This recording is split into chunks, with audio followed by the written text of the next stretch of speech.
Hello guys! So today I'm going to talk about the psychology between or behind talking about people. My name is Ollie and welcome if you're new. If you're not new, you already know what's up and I'm about to talk about some stuff.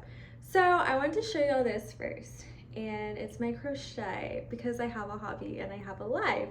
And this may not be fun for all, but it's fun for me, and that's what counts. Okay.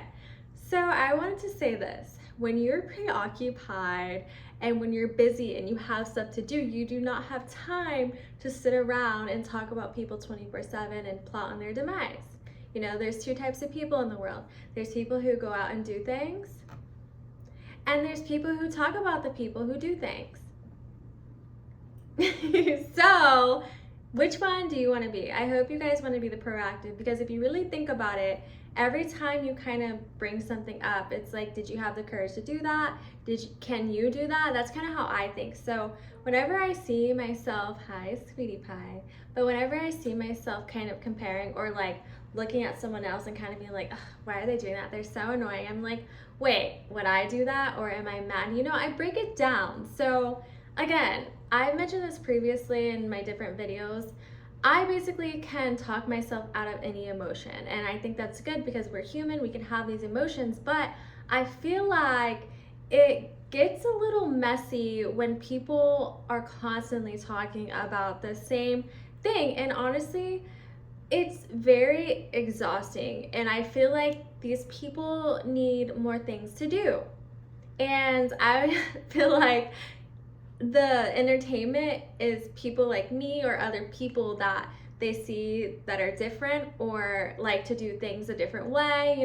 They're, not like the crowd, I guess. And it's not the typical fitting in. So we are humans. So when humans see someone that doesn't necessarily fit what other humans are supposed to be, you're a target. It doesn't matter what it is, but you're gonna be a target, even if it's the best thing ever. So like, let's say you give stuff to the people who need it, you're very kind, or just something a little abnormal, people are going to target it. It could be the best thing in the world, but people are going to target it. So I want y'all to think about that first, right?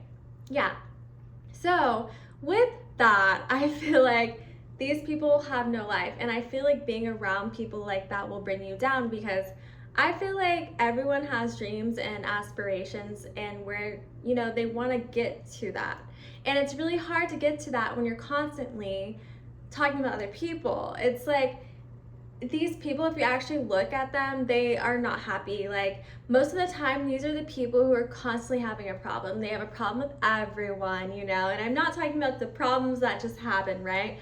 No, they make a problem. They're never the ones that take responsibility for anything, and those people are so dangerous. People who do not have accountability are like the scariest people on earth. Okay, so I was watching Carrie. It's a horror movie, and I hope y'all know what I'm talking about. If you don't, basically this girl had powers, like supernatural powers. She could move stuff with her mind, and she had a super religious mother, but she would get made fun of every day, all day. And the main bully, the girl, she was like a blonde girl, and she was so mad at Carrie because she was different, and she would bully her and pick on her all the time. But then that her friend group was like, well, one of the main girls was like, hey, I don't really like this anymore, it's not good to make fun of this girl, right? So the blonde girl was like, oh my gosh, she's betraying me, right? She's betraying me. And it's really interesting because to the blonde girl, that was betrayal, but to the other girl, she's like, that's wrong, and I'm gonna do what's right. So the perceptions were totally different. And she was trying to get revenge on Carrie and the other girl, and she started spreading lies about her ex-friend, and she was like, don't talk to her, she's gonna do all this, she's gonna do this. So when people feel threatened, or they feel will do anything to change the narrative. So basically she tried to manipulate the surroundings around her so that people wouldn't gravitate towards her anymore. And it's the same game. These people are like NPCs, and you can't play them, like non-playable player. Wait, I think that's what non-playable characters. So basically the people that are just like in the game that just stand still, or they're aimlessly walking, okay? These people do not matter. Anyways, basically what I am saying with that, they're automatically going to do that. So that's like their defense mechanism. So what they say doesn't matter. And I want to tell you this, as long as you are strong in yourself and you know the truth and you know yourself, they're not going to be able to shake you. And yes, it's going to be scary. And yes, there's going to be a lot of pressure because they're going to try to get you to cave in and do whatever they want you to do. And we're not going to have that, okay? So basically, with that, if people around you start changing because of what other people are saying about you without you explaining or giving you a chance, they already chose and they can stand on that, right? So when the truth comes to light, because it always does, and they come back and they want to say sorry, yeah, I don't know about that. Y'all can choose to have that back, but for me, I forgive. I do forgive at that moment. Like, even if they betray me, even if they do something sketchy and they do follow the other person, because it's happened to me, that's just, I'm telling y'all, they're all the same. It's a cycle. They want to get that validation. And you know what? That's when you cut it off. You cut them off, obviously, and then you cut anyone around them that's trying to believe it or playing both sides, because clearly they're influenced. And I feel like people should know your character enough to not get influenced by that. And if they do, you don't need them. Like, you literally do not need these people, because you don't need people who are going to switch up anyways. If you're going to do future business with them, or like you're going to do something in the future with them, why would you want people to switch up on you like that anyways? You need people who are going to stay by your side. And I love situations like that because it really shows who is there for you and who's only there for a season. So yeah. But if you do go through that, I hope that y'all know you do not have to put up with that, and you don't need to be bullied back into that situation. That's why it's so important to know yourself and to know who you are and what you stand for, because these people will try to manipulate you because they're used to doing that. They're used to getting their way. And when it doesn't work, that's when things hit the fan. That's when, they start getting a hate club, just for you, and they start spreading lies and rumors. But you know what? It's okay.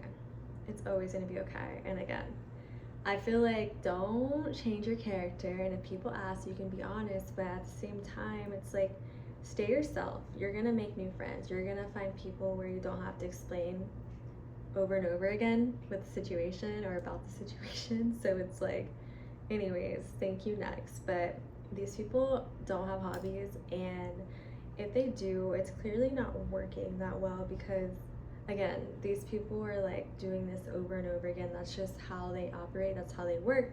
Because if someone betrays me, right, if I felt betrayed, I'm not gonna do all that. I literally just cut them off.